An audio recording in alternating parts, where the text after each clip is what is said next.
Assalamualaikum warahmatullahi wabarakatuh. Selamat siang para MP lovers.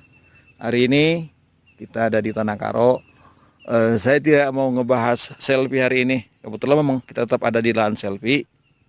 Saya mau cerita tentang pengendalian khususnya di Phytophthora dulu hari ini.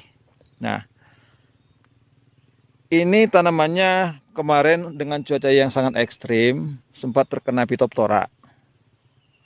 Phytophthora itu kalau di bahasa Indonesianya terkadang ada yang mengatakan itu hawar daun.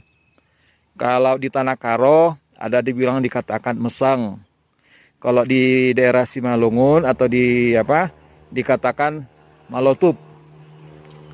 Nah, kalau di daerah teman-teman para MB lover saya nggak tahu. Silakan nanti di komen ya, busuk daun hitam gitu ya. Silakan nanti di komen apa nama penyakit Phytophthora itu di tempat teman-teman. Nah, Phytophthora itu biasanya itu dimulai dari daun. Phytophthora busuk pada daun itu dari pinggir muncul bercak hitam, kecoklatan dulu baru hitam dari pinggir. Ini kebetulan sudah kering karena sudah bisa dikendalikan. Nah, muncul bercak hitam seperti ini. Dan itu akan menyebar. Pertama kecil dulu hanya sekitar beberapa mili. Tapi begitu kena, dia itu bisa menyebabkan satu aja yang kena, itu bisa menyebabkan satu hamparan itu juga terkena. Kenapa? Karena Phytophthora itu menyebarnya secara airborne atau penyebaran dengan melalui udara bisa. Jadi kalau satu misalnya yang kena, satu batang yang kena, bisa kena ke semua tanaman yang lain. Contohnya ini. Makanya perlu dikendalikan. Nah, itu yang utamanya di busuk daunnya. Pengendaliannya bisa dilakukan dengan yang pertama, kita atur sanitasinya. Sebelum penanaman kita atur sanitasi tanaman sehingga kelembapan pada tanaman itu bisa berkurang. Nah, itu yang pertama. Yang kedua, ketika misalnya sudah daun yang kena seperti ini, misalnya yang sudah kena masih basah, kita buang, misalnya kita buang, kita potong. Jangan daun itu kita tumpuk di sekitar tanaman. Karena kalau ada masih di sekitar tanaman, dia masih bisa menyerang ke tanaman-tanaman yang lain. Itu pengendaliannya. Dan yang selanjutnya, untuk pengobatannya, bisa kita lakukan dengan penyemprotan menggunakan pestisida. Pestisida yang digunakan biasanya berbahan aktif. Saya tidak mau cerita namanya merek, tapi saya bercenderung dengan bahan aktifnya. Bahan aktifnya itu bisa berupa mancozeb. Silakan nanti lihat di toko-toko pertanian, bisa mancozeb. Bisa juga simoksanil.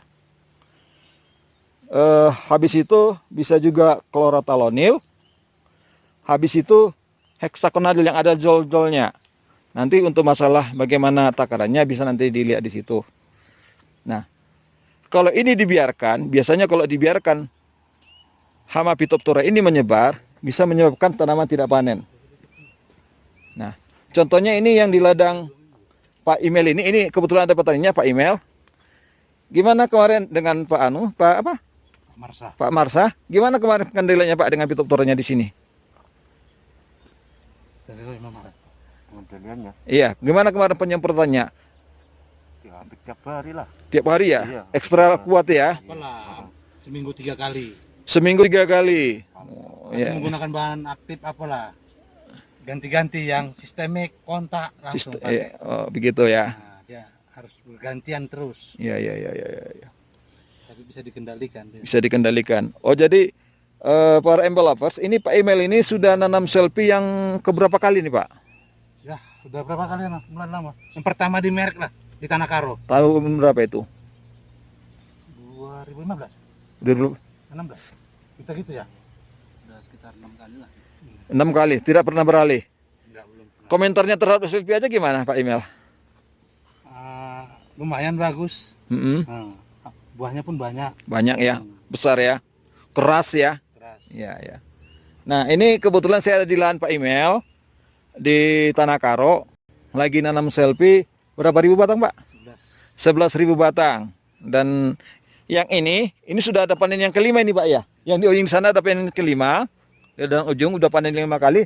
Ya ini baru mendekati panen, tapi kemarin kena cuaca ekstrim, terkena Phytophthora. Tapi insya Allah mudah-mudahan sepertinya bisa panen. Nah hari ini alhamdulillah harga tomat sudah mulai naik ya. Sudah 3.000 4.000 ya, lumayan ya.